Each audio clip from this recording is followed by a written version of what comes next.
Nuevamente yo lo invité al doctor Ramiro Cataño a tener una charla, entre otros temas de este tema del news. El doctor Cataño es abogado penalista y representante, creo que interviene en la causa de News All Boys, y lo invité para conversar sobre este tema y algunos otros temas más. Ramiro, ¿cómo estás? Hola, ¿cómo te va? Un ¿Qué es? gusto, un gusto. Un, Saludo a la audiencia. un gusto. ¿Todo bien? ¿Cómo andás, un querido? ¿Cómo está Rosario? Muy bien. Y complicado, complicado. O sea, Rosario está complicado, Buenos Aires también. Estuve fin de ¿Viste? semana en Buenos Aires Sí. y es durísimo como lo ha dejado la pandemia, ¿no? Negocios cerrados, gente viviendo en la calle, me sorprendió, realmente. El mismo escenario. En el centro, Sí, el sí. mismo escenario peor, ahí en el centro de Capital Federal, complicado. Muy poca gente. Bueno, Vos sabés que es lo que hay, ¿no? anduve hace un par de semanas atrás también, pero bueno, en un momento entré y salí de Capital Federal. En realidad había estado en Martínez, entré, tuve que ir hasta Capital Federal y volver. Había mucha gente, mucho movimiento, no, realmente no lo noté, pero sí vi en la parte de Retiro ese escenario que vos me estás diciendo. El mismo que vos en Sí, calle Córdoba o en calle San Martín, gente durmiendo en la calle, los colchones sí, puestos contra la sí, pared, una cosa aberrante. sí, Che, sí, sí. Ramiro querido, contanos un poco qué pasó en News All Ahí Boys. estaba escuchando lo que vos estabas diciendo y te quiero corregir un par de cosas. Por favor, te lo pido. Dale. Eh, eh, Porque la palabra búnker se asemeja con el tema de la venta de droga, que es donde nunca hay procedimientos. Sí. Lo de ayer de Newell, esto no es un búnker, no tiene nada que ver la comisión actual, asumió hace 15 días la comisión nueva de News All Boys, Sí. pero era una sala, una piecita que tenía cerrada de verdad con una puerta blindada de la cual la directiva que recién asumió no tenía llaves, que por supuesto la policía sabía de su existencia.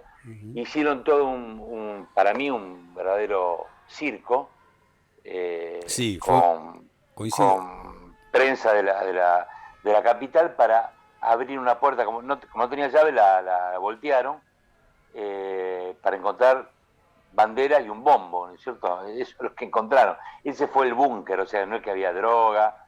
Si ahí tiene acceso o no a la barra brava, eso lo desconozco. Pero el hecho que se ha pasado por alto es cómo se llega ahí. El ingreso a un club, el club es un domicilio, no es un lugar público. La policía ingresó sin orden de allanamiento. El error del club o de los empleados del club es haberlos dejado entrar. Vos a tu casa no podés dejar entrar a la policía si no tiene una orden de allanamiento. Ahí se produjo un allanamiento irregular, que se conoce Sí. en derecho penal. Se cometió un delito, violación de domicilio. De ahí que el club quizás no lo denuncie para evitar tener problemas ulteriores o posteriores, es otra cosa. Lo que hizo ayer jurídicamente fue alevoso. Eh, Pero, Al acceder al club, no se puede ingresar a un club, o a tu casa o a la mía, sí. sin una orden judicial. No existió, averigualo, no hay, ustedes son periodistas, no existió una orden judicial para realizar esa maniobra.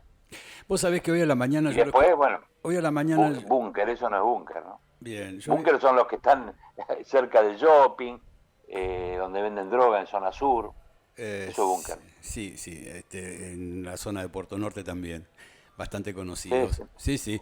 Yo sabés que hoy a la mañana escuchaba a otro periodista, a un periodista comentar de que este procedimiento que había habido ayer en News estaba vinculado o se desprendía por las investigaciones de los fiscales a partir de otras causas. Entonces, No, yo tengo entendido que no es solamente una previa que están haciendo del Ministerio de Justicia por el tema del retorno de la gente al fútbol. No quieren que haya banderas para que no se puedan tapar las cámaras. Va a haber mucho más control, que me parece que está muy bien. por supuesto. Lo que pasa es que de la forma que lo hicieron estuvo mal, porque el club, por lo que yo tengo entendido, sabían que iba a haber una inspección en su momento, pero bueno, cayeron así como se cae en un allanamiento. Justamente los principales dirigentes del club no estaban camino a Buenos Aires porque tenían una reunión la reunión quincenal que se hace en la liga, Sí. Y bueno, ocurrió esto, pero bueno, no pasó a mayores, no había nada más que... Y es más, las banderas y todo lo que había dentro se lo dejó bajo custodia del club, no se lo llevó la policía ni el Ministerio de Justicia, así que fue una anécdota, pero que la quisieron pegar con lo que pasó en Independiente ayer y Sí, con todo lo que está pasando en Rosario, sí, pero sí. no hubo delito. Si hubo algún delito ayer, lo cometió la La policía. policía cuando entró sin orden de allanamiento es el Y delito. no se puede No, entrar sin orden de allanamiento. definitivamente no, en serio, yo no me puedo meter, No, no se puede no meter se, en tu casa no se- sin una orden, seguro que sí. Che, y que pero bueno. eh, más o menos, ¿a qué se refirió todo el escándalo anterior a las elecciones? Los tiroteos, los apretes. No, yo creo que no. Lo que sufrió eh, quien era candidato del oficialismo, no sé de dónde viene, pero no tiene nada que ver con la elección. No tiene nada Vos, que ver con la elección. o sea, que tiene que ver Eh, con este tema de la... Puede ser tema Barra Brava y todo eso. Desconozco cómo está Newell's. Yo estoy hace muchos años que estoy fuera del club, pero no sé. Y por el lado de doctor Astore recibió amenazas, pero esas amenazas telefónicas en su momento para que no se presente, pero que son esas amenazas que nunca se concretan. O sea, que no tiene gollete por qué semejante acto de violencia, no semejante nivel de agresión, además. No, esto, No, sí, la verdad que no, una cosa pues, inexplicable, pero vos viste, después se realizaron las elecciones en absoluta paz, estuvo muy bien organizada por el oficialismo, que a la poste fue el que perdió las elecciones, fue toda una elección muy limpia, clara, así que bueno, sí, eso es lo tendrán que, que ahora sí trabajar todos juntos para volver a lograr que Newell's sea lo que fue. sí, la verdad que sí. El tema de las barras bravas creo que no sé cómo decirte, es como un evento a nivel nacional realmente, porque en todos los equipos de fútbol están las barras bravas que tienen este target, ¿no? Que raya el tema del delito, que raya el tema del consumo de drogas, que raya el tema del tráfico, del minoreo, raya todo este tipo de cuestiones realmente, Pero este, bueno, eso es la única que se puede controlar y a nivel de la policía y del gobierno de la provincia. ¿No? Un club no puede controlar ya eso, es sí. incontrolable. Sí, aparte por el abuso de los sindicatos. A ver, ¿cómo se va tejiendo la trama con la política en realidad? Este es el Ujú. tema, cómo se va tejiendo la trama con la política. Ahora, vos lo que decías recién cuando arrancábamos con la nota, vos me comentabas del tema de la pobreza y de todo este tema de lo que está Buenos Aires. ¿Cómo ves hoy por hoy la justicia en Santa Fe? Por ejemplo, así, ¿qué pasa con los tribunales post pandemia? Bueno, la pandemia fue una puñalada del corazón, te diría, la profesión de abogado, porque los tribunales durante casi un año estuvieron prácticamente cerrados. Eh, los argumentos de la Corte que limitaron mucho el trabajo de los abogados realmente los lastimó, los empleados, por supuesto, trabajaban a cuentagotas, empezó muy lentamente a toda la parte de conexiones y audiencias por web, pero eso tardó mucho porque no está toda la infraestructura que se necesita para hacerlo. Entonces sobre todo el primer año, fue tremendo. Hay un nuevo sistema online que está todavía en pañales Sí, y que también les complicado a los abogados más grandes, más experimentados, este cambio tan abrupto que hubo. Muchos de ellos dejaron la profesión. sí, ¿en serio? Entonces, sí, no tenga duda. Mirá vos. Eh, Porque hay que engancharse con todo lo que es computación, hacer las audiencias por Zoom, Sí. entregar todos los escritos por... Yo no digo que esté mal, es una modernidad interesante, nos da mucho más tiempo. Lo que pasa es que Pero ustedes no el estaban... tema fue que estuvo mucho tiempo cerrado, Sí. prácticamente cerrado el tribunal. Sí, pasa que ustedes, mientras te escucho voy pensando en otras profesiones, por ejemplo los agrimensores, los arquitectos, es como que la municipalidad, tanto sea obras particulares como catastro, topografía y catastro, tiene más aceitado esto de la digitalización de los planos y con Claro. los colegios, quizás ellos están un poco más aceitados y ustedes no estaban tan vinculados. Claro, el sistema, pero el sistema tampoco estaba bien aceitado dentro del tribunal. Entonces eso hizo que no hubiera más audiencias presenciales, que habría que vos sacabas un turno para mandar una cédula judicial. O sea, esto cambió. Ahora ya la cédula la podemos mandar nosotros por web. Sí. Pero el año pasado, para vos, te digo lo más simple, ir a enviar una cédula judicial o ir a retirar la constancia de la cédula, te daban turno para 20 días. ¿Entendés? Entonces, sobre que la justicia es lenta, esto hizo que fue un año de tortuga. Fue una cosa muy agresiva para la profesión. Y para el mismo cliente, que ya directamente no sabía ya qué decirle para explicarle el porqué de todo esto.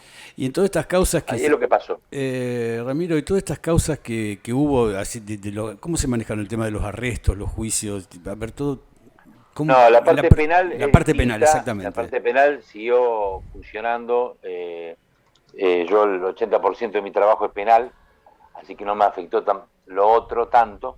Pero ya con la reforma del Código Procesal Penal, que se hace ya unos años, cambió todo el sistema. Eso también afectó a algunos abogados mayores que ya no quisieron ayornarse. Esto es todo oral en el tribunal, en la justicia penal, pero que lo hizo mucho más, lo hizo ser mucho más rápido. Sí. Para resoluciones y para los juicios tienen mayor velocidad. Pero todo esto, este cambio de procedimiento tuvo también un efecto negativo para la persona que puede ser imputado, que puede ser vos, yo, cualquiera que tiene un problema penal y es denunciado. Sí. Hace que a partir de la reforma del Código Procesal Penal, el fiscal tomó un rol relevante y el juez es solamente una persona hablo en la primera etapa, la etapa de la investigación. Sí. Tiene un rol más de aprobar o desaprobar decisiones, pero el fiscal se convirtió en amo y señor de la libertad personal de los imputados, y eso hizo que el fiscal hoy en día utilicen lo que podríamos decir es una extorsión legal para la libertad de las personas. ¿Por qué una extorsión? Porque queda la gente detenida, sí. La dejan detenida por término, ahora se deja un término que pueden ser 2 o 3 meses detenidos, y durante ese tiempo especula el fiscal con la posibilidad de lograr un juicio abreviado, o sea, lograr una condena menor para que pueda salir en libertad, pero es una presión para la gente que acepta a lo mejor delito que no cometió o un juicio que en un juicio oral es muy difícil de probar, porque el que tiene que probar que el delito se cometió es el fiscal. Sí. Pero al tener la presión de tener a la gente detenida, se utiliza un poquito como extorsión, y la gente que dice, bueno, ¿dónde tengo que firmar para salir? ¿Quién aguanta estar una semana detenido, privado de la libertad? Pero, con las condiciones que tienen las cárceles. Aparte estás una semana en una comisaría, después directamente vas a la cárcel, a Piñero, por ejemplo, y estás con toda la gente que está en Piñero, ¿no? Y te puede pasar a vos, a mí, a cualquiera que tiene un problema penal o que pisás con el auto de una persona. Cualquier cosa te puede pasar. Entonces se ha legalizado, digamos, una extorsión que, bueno, todos los abogados penalistas estamos todo el día protestando por esto, pero bueno, no cambia. No sé si va a cambiar de alguna manera. Tiene que haber una decisión a nivel política. Vos sabés que en los últimos, por lo menos en los últimos 2 años que venimos trabajando en este tema de una política diferente, tanto para Santa Fe como para el país, y que venimos trabajando con un montón de gente, somos muchos que venimos laburando en una idea de libertad, de respeto de los derechos. Una de las cosas que habíamos visto en una reunión el año pasado, creo por Zoom, en un Zoom del año pasado, habíamos visto el tema de la necesidad de una reforma judicial, y en este tema que vos decías, los de las cárceles, que son lugares de hacinamiento, en vez de ser un lugar de... Exacto, que el solo hecho de ver la causa de los monos, ¿no? Cómo se manejan, no los monos y todos los otros grupos que vinieron derivados de ellos, cómo se manejan con la impunidad que se manejan y cómo controlan desde la cárcel los negocios y siguen moviéndose. Esta necesidad de empezar a plantear una reforma profunda realmente y convertir lugares de hacinamiento, en verdad, convertirlos en lugares de construcción. O sea, bueno, cometiste el delito, está bárbaro, estás ahí, está genial ahora mantener las cárceles, empezar a educar desde ahí, ¿no? Generar laburo, que el mismo preso... El problema es que salen después y no salen peores. Pero es que salen, no es que después puede ser que salgan peores, salen peores. No cortan con salen peores. No cortan, no dejan de delinquir por estar presos en realidad.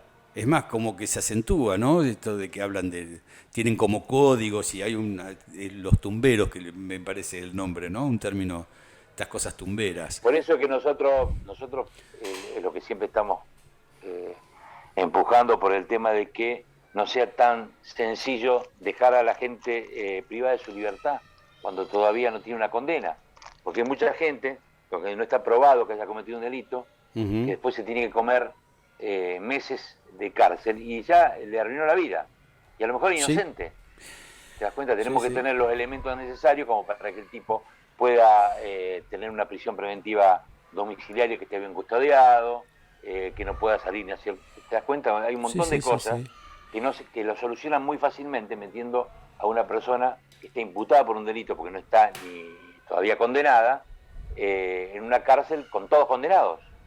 ¿Entendés? Que fue lo que se trató, a ver, corregime si estoy equivocado, esto fue lo que se trató y se logró evitar con el caso del chico que por defenderse en Fisherton, que llevó por delante a uno de los que los asaltó, ¿te acordás? Principio de año. Claro. Fue un caso así, eso fue lo que se buscaba en realidad, evitar ese tipo de cuestiones. Exactamente. Que esto era más que por defensa propia. Todo esto necesitan nuevas reformas, todavía está todo en pañales, pero bueno, por supuesto que esta pandemia no ayudó para nada, ¿no? Empeoró mucho. Yo te quería hacer una pregunta, porque vos mencionabas a los fiscales, y que los fiscales toman cierta presencia y en esto que pueden decidir y que llevar, esto que decías vos de llevar a una persona que con tal de que no termine en esta situación firme y acepte un delito aunque no lo haya cometido. Hace unos años atrás... Una condena porque tenés dos opciones. O firmás, esta es la que yo llamo la extorsión velada. Sí. O firmás, confesás que hiciste un delito para tener una pena menor e irte a tu casa, o la peleas y te quedás adentro todo un proceso. Claro. Puede ser de muchos meses. Entonces, ante la duda, la persona que nunca, que no tiene antecedentes, que nunca ha estado en la cárcel, lo único que quiere es volver a su casa. Haya hecho o no lo haya hecho el hecho que se está imputando. Che, pero tan así es la cosa. Tan así es. Sí. ¿En serio? Sí, absolutamente. Pregunta, mañana entrevistá a otro abogado que haga penal. Que te diga lo que pasa. Te quiero hacer una pregunta. Vos me hablabas de los fiscales. Te quiero llevar al terreno este. Durante la presidencia de la Cámara del doctor Bonfatti se logra a fines de año, sobre tablas, aprobar la modificación del escalafón de los fiscales. ¿Sí? Sí. Con todo un apoyo, una resolución que fue en menos de 2 horas, con todo el arco político 100%, o sea, Juntos por el Cambio también, donde el resultado es que si los fiscales quieren investigar, quedan sujetos a la política, a la aprobación de la política. A ver, entonces, ¿cómo se entiende el tema que vos decís, el poder que tienen los fiscales en la investigación si los fiscales están atados, sujetos a la política? Porque muchas veces estas cosas rayan con la política, máxime cuando estamos... Bueno, no, yo lo que me estoy refiriendo no es cuando ya se mete la política. A pesar de que hoy estamos viendo causas donde hay políticos sí, señor. Y están luchando los fiscales, porque no es todo malo de fiscales, hay fiscales, te digo, hoy para ser fiscal hay que ser realmente una persona no solamente capaz, sino valiente. Yo lo que estoy criticando es el sistema, porque el sistema mismo le ha otorgado esa posibilidad a ellos de esa presión para con el imputado, porque para un fiscal hay estadísticas también que le buscan. Cuando termina el año dice, a ver, este fiscal, ¿cuántas personas llevó a juicio? ¿Te das cuenta? Entonces cuando vos a la gente la llevas a juicio o le haces un juicio abreviado, se cuenta como que la llevaste a juicio, que es muy efectivo tu trabajo. Eso es una cosa. Ahora bien, el tema de que el político o el diputado tenga esos privilegios, bueno, ya es un tema de legislación que habrá que cambiar. Mientras la legislación lo ampare, no se puede discutir. Lo mismo que todo lo que está en ley, si no se reforma la ley, va a seguir igual. Claro, pero aparte que no, yo lo que charlando con otros abogados que conozco, con gente del medio inclusive que conozco del Poder Judicial, decía, bueno, si están tan agarrados de pie y manos en algunas cuestiones y tan limitados en algunas cuestiones, ¿por qué no realmente los fiscales juntos se presentan y bueno, reclamen al Poder Legislativo la reforma, lo hagan desde el colegio, en fin, no sé, los medios que pueden tener ellos, el colegio, sí, claro. pedir la reforma y... Sí, bueno, eso hay que, yo creo que como para toda reforma hay que hacer una unidad de todas las partes y pedirlo y hacer comisiones de pro reforma para que todas las partes puedan aportar su idea y ahí sacar lo mejor, ¿no? Pero bueno, yo tengo fe que se va a realizar. Bueno, pero bueno, viste, ahora hay momentos mucho más acuciantes que pasan en la Argentina y bueno, siempre queda para un día después. Lo que pasa es que ese es el error. Bueno, ahora hay cosas más importantes o cosas más urgentes. Viste, por ahí a veces lo urgente posterga lo importante y esto es necesario abordarlo definitivamente, hacer una revisión, poner un punto final, parar, no sé, realmente creo que es necesario realmente a ver si podemos empezar en el 2022 a pensar en una reforma y empezar a apoyar y empujar realmente a esto y poner un límite. Bueno, Ramiro querido, yo te agradezco el gesto de que hayas estado con nosotros este tiempo que nos destinaste, te agradezco la entrevista. No, por favor. Es gusto mío y ya te fallé la semana pasada, tuve un problemita, pero ya lo pudimos, esta semana te pude cumplir la promesa. Te agradezco, te mando un abrazo, que sigas, que estés bien. Igualmente. Un gusto, viejo. Chau, chau. Saludos a todos. Chau. Bueno, el doctor Ramiro Cataño, clarito el panorama que dimos, que dieron de lo que es la justicia ordinaria penal. Yo lo quería llevar al terreno al terreno de lo de hoy, pero bueno, no nos alcanza el programa realmente para poder seguir hablando.